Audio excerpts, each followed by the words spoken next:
What is up, guys? Welcome back to another video. It is second day of fasting, so doing well so far. Just getting past those initial few days where like everything makes you lazy and tired because it's your first few days fasting.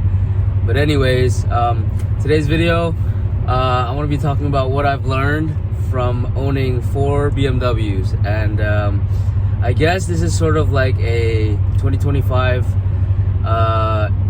intro to BMW's buyer's guide.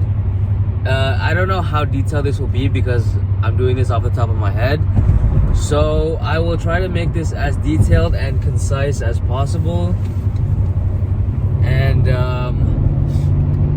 yeah, we'll go from there. So let me see if I can split this up into like different segments. So give me 1 second. Okay, so segment 1, well, I guess not segment, but whatever. The first section of this video, what I've learned from owning 4 BMWs is if you're in the market for one,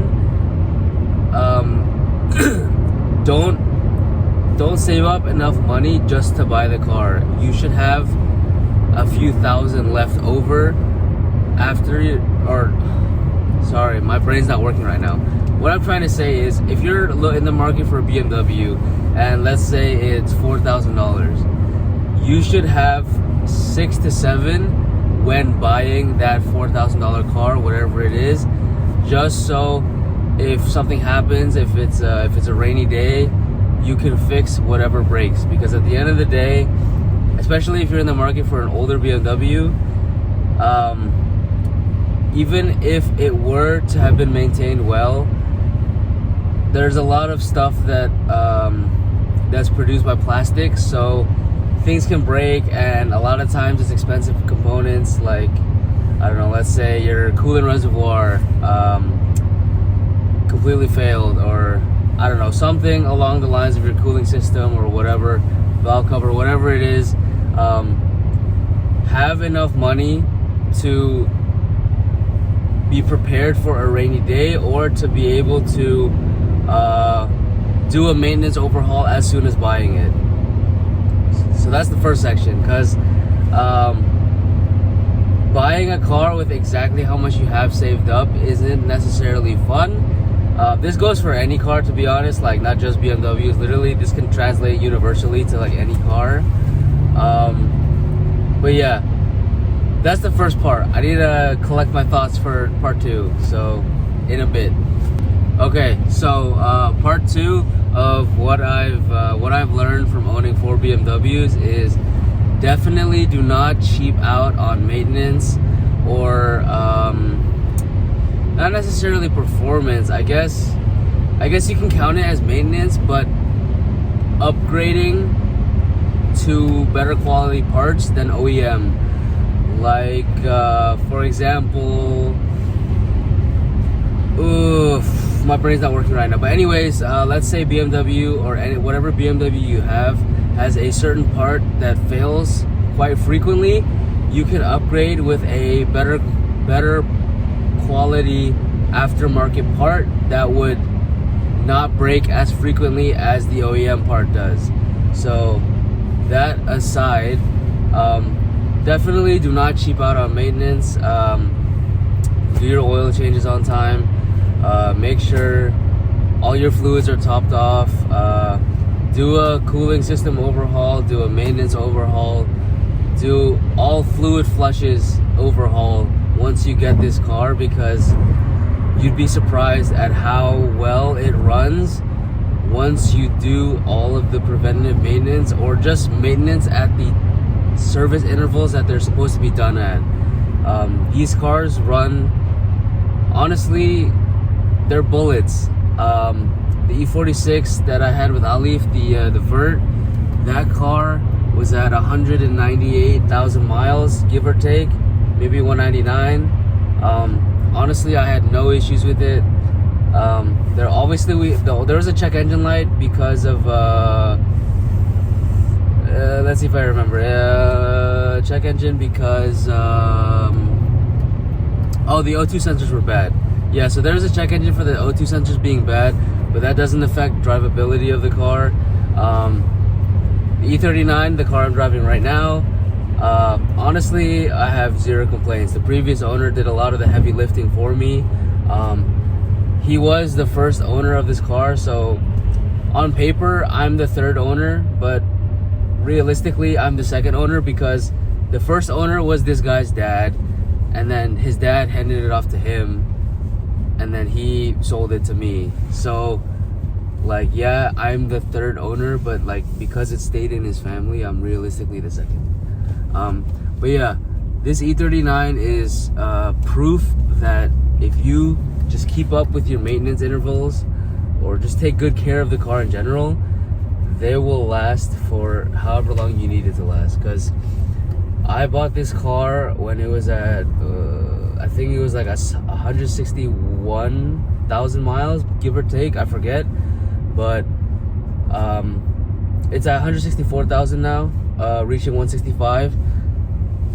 Nothing's broken on me. I've driven this car every day. I've driven it anywhere I needed to drive.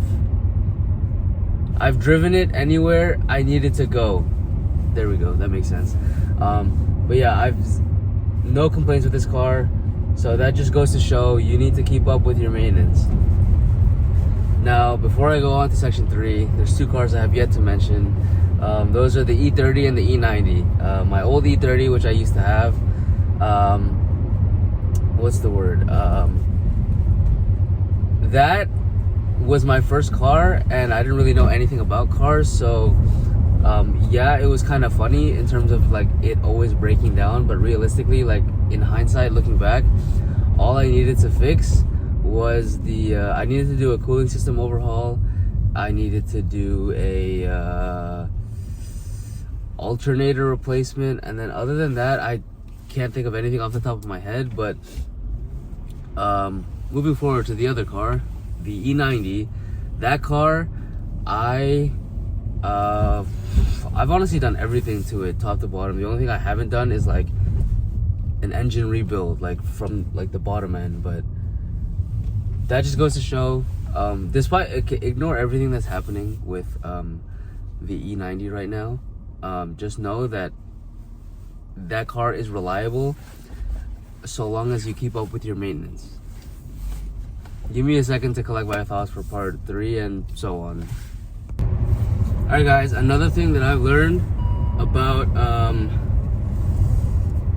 owning 4 BMWs is, especially if it's older than 10 years, almost always the aftermarket community is huge. Like, anything you can think of, I guarantee you somebody has already done or had a question about that's been posted on the forums. So aftermarket support won't be an issue when it comes to BMWs, especially older ones. They've been really they've been really increasing in popularity over the last few years. A lot of people are getting E46s, E36s, E30s, E90s, some for drifting, some just to have. But BMWs as a whole are becoming one of the go-to cars for project cars, which is both good and a bad thing, but I won't touch up on that now. Other than that, another thing about owning a BMW, be ready to pay. So you gotta pay to play, and what I mean by that is a lot of the parts are exponentially inflated compared to like a Honda or a Toyota, for example. And it doesn't help that a lot of times when you want to upgrade parts or fix something, almost always aftermarket parts are a lot better than the OEM ones, just because they are at less risk of breaking. So yeah, be ready to pay, which is why this also ties back into the having a few thousand more than you need to buy the car, just so Me personally, I like doing things all at one go. Even though the upfront cost is a little bit higher, you get more peace of mind because the car won't break on you like older BMWs tend to do, because they have careless owners. So yeah, what else? Give me 1 second. All right, guys, is it this? Yeah. This is all right. So the last thing that I learned from owning 4 BMWs is be ready to do your own work, especially with like how prices are in today's day and age. Shops are taxing, especially if you have a BMW. Everything is just like through the roof, whether it be parts, maintenance, whatever it is. Everything is super expensive. I don't think it's there. No, I see that. Oh, it's there. It's there. It's there. Alright, bet. We didn't get scanned. As we can speak to this too, because he's also looking at BMW. So Yeah, literally the coolant broke down as we pulled up in the driveway after the test drive. I kid you not, that joint just spat coolant everywhere. And there was already like 5 different things that wasn't even on the listing that we found out when we got there. So word of advice, do not buy a BMW if you love your life and you love your wallet. I'm still gonna do it regardless, so you know. See, I'm telling you, I can root people regardless. But nobody really knows about that yet, so. Yeah, man, you know, do as I say, not as I do. That applies here 100%. Do not buy a BMW. So just be ready to do your own work, and that's pretty much it. You'll enjoy your life.